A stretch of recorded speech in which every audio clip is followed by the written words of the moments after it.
Habíamos prometido en CNN Reacción viajar a Medio Oriente. Hay que decir que el ejército de Israel afirmó haber matado a 3 miembros de Hamás, incluyendo un comandante, en el tercer día de su ofensiva en la ribera occidental. Las brigadas de los mártires de Al-Aqsa, una red de grupos armados palestinos, confirmaron las muertes en un comunicado. Además, el Gabinete de Seguridad de Israel votó a favor de mantener sus tropas en el corredor ubicado en la frontera de Gaza con Egipto como condición para seguir negociando un alto el fuego. Vamos a ampliar esta información como cada día en contacto con Sal Emery desde Jerusalén. Sal, bienvenido.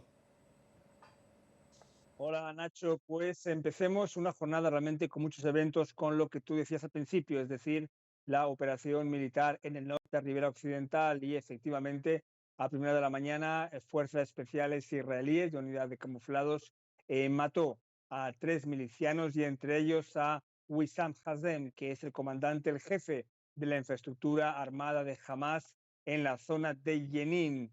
Poco después, Hamás, el brazo armado de Hamás, admitió la muerte de los 3, recordando que Hazem era uno de sus principales líderes en esa zona del norte de la ribera occidental. Según Israel, Hazem es responsable de numerosos atentados, ataques armados también con explosivos.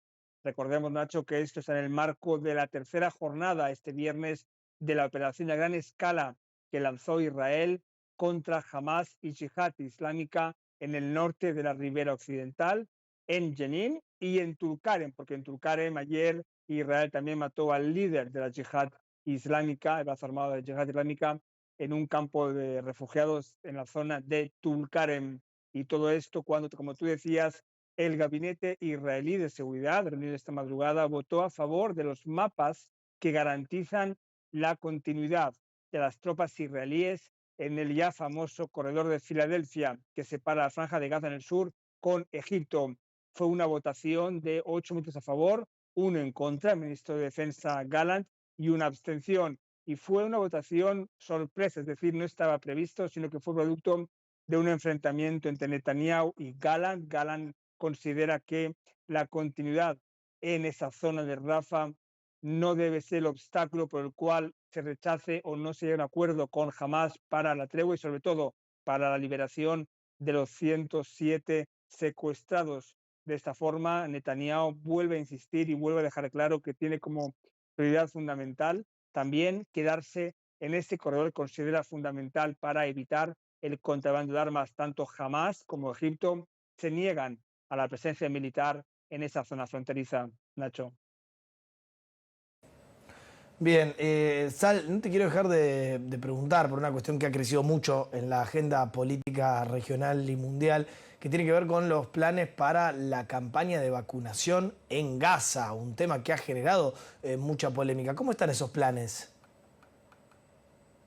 Pues Naciones Unidas anunció que a partir de este domingo, y tras el acuerdo de Israel, y por supuesto también de Hamas, pero de Israel básicamente, este domingo empiezan 3 días para permitir la campaña de vacunación contra la polio. Recordemos que el 23 de agosto la Organización Mundial de la Salud detectó el primer caso de un bebé en Gaza de la polio y por tanto la ONU pidió estos días de tregua, lo que se llama pausa humanitaria, para poder facilitar la entrega de las vacunas. Serán 3 días que, según la ONU, si no son suficientes, podrá ser un cuarto día en el que se podrá llegar a más de 600.000 niños para esta campaña contra la polio. Nacho.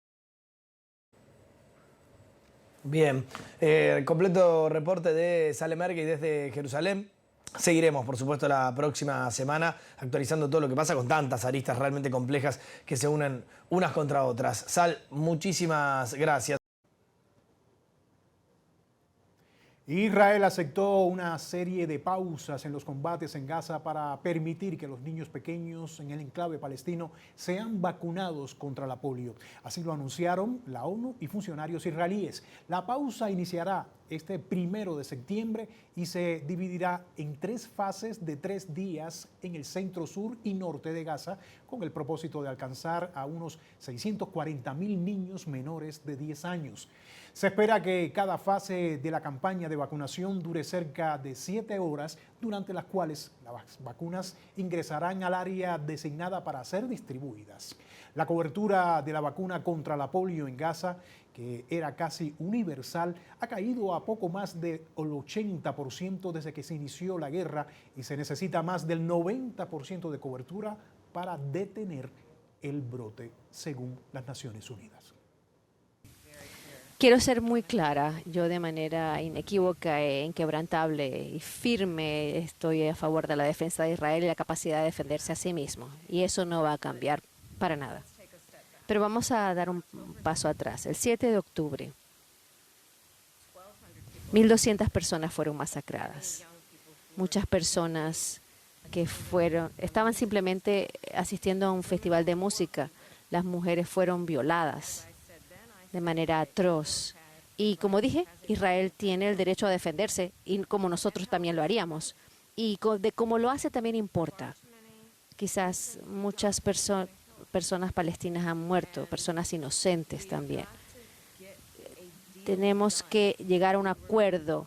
Estuvimos en Doha y tenemos que lograr ese acuerdo. Esta guerra tiene que acabar y tenemos que lograr ese acuerdo, que se trate de que los rehenes salgan de ahí. Yo me reuní con las familias de los rehenes estadounidenses, que salgan y que cese del fuego.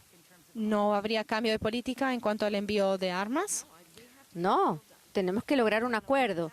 Dana, tenemos que llegar a un acuerdo. Cuando le echamos un vistazo, la importancia para las familias, para las personas que viven en esa región,